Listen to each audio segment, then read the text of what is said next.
Everyone, welcome to focus to success classes. Physics से आज का क्वेश्चन है, which of the following statement correctly represents the law of reflection. निम्नलिखित में से कौन सा कथन परावर्तन के नियम को सही रूप से दर्शाता है। ऑप्शंस इस प्रकार से हैं। The angle of incidence is greater than the angle of reflection. आपतन कोण परावर्तन कोण से अधिक होता है। The angle of incidence is less than the angle of reflection. आपतन कोण परावर्तन कोण से कम होता है। The angle of incidence is equal to the angle of reflection. आपतन कोण परावर्तन कोण के बराबर होता है। डी है, the incident ray, reflected ray and normal all lie in different planes. आपतित किरण, परावर्तित किरण और लंब सभी अलग अलग समतल में होते हैं। तो आंसर क्या होगा? सी होगा। The angle of incidence is equal to the angle of reflection. मतलब आपतन कोण और परावर्तन कोण बराबर होता है। तो करेक्ट आंसर इज सी।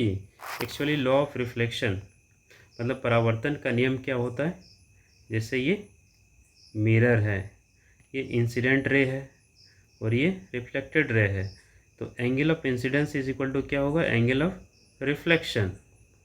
ठीक है, जैसे ऐसे इसको पेंसिल से ड्रॉ करते हैं।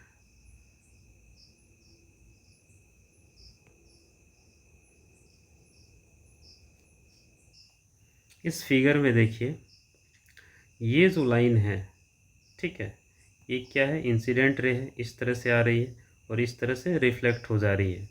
ठीक है, और ये है नॉर्मल। तो ये जो एंगल बन रहा है इसको बोलते हैं एंगल ऑफ इंसिडेंस, मतलब आपतन कोण। और ये है एंगल ऑफ रिफ्लेक्शन, मतलब परावर्तन कोण। तो परावर्तन का नियम ये बताता है कि I is equal to r, मतलब आपतन कोण और परावर्तन कोण बराबर होते हैं। यही सही होगा। और ये तीनों जो हैं, जैसे इंसिडेंट रे आपतित किरण और ये परावर्तित किरण, ठीक है, मतलब रिफ्लेक्टेड रे और लंब यानी नॉर्मल, एक ही प्लेन में है। आप देख रहे हैं स्क्रीन में है तीनों। तो यही है आपका परावर्तन का नियम, लॉज ऑफ रिफ्लेक्शन। क्या है? Angle of incidence is equal to angle of reflection. आपतन कोण परावर्तन कोण के बराबर होता है। ठीक है, और इंसिडेंट रे, रिफ्लेक्टेड रे और नॉर्मल, दैट मीन्स आपतित किरण, परावर्तित किरण और लंब, तीनों एक ही प्लेन में होते हैं, मतलब एक ही समतल में होते हैं, अलग अलग नहीं होते हैं। तो ये है आपका परावर्तन का नियम।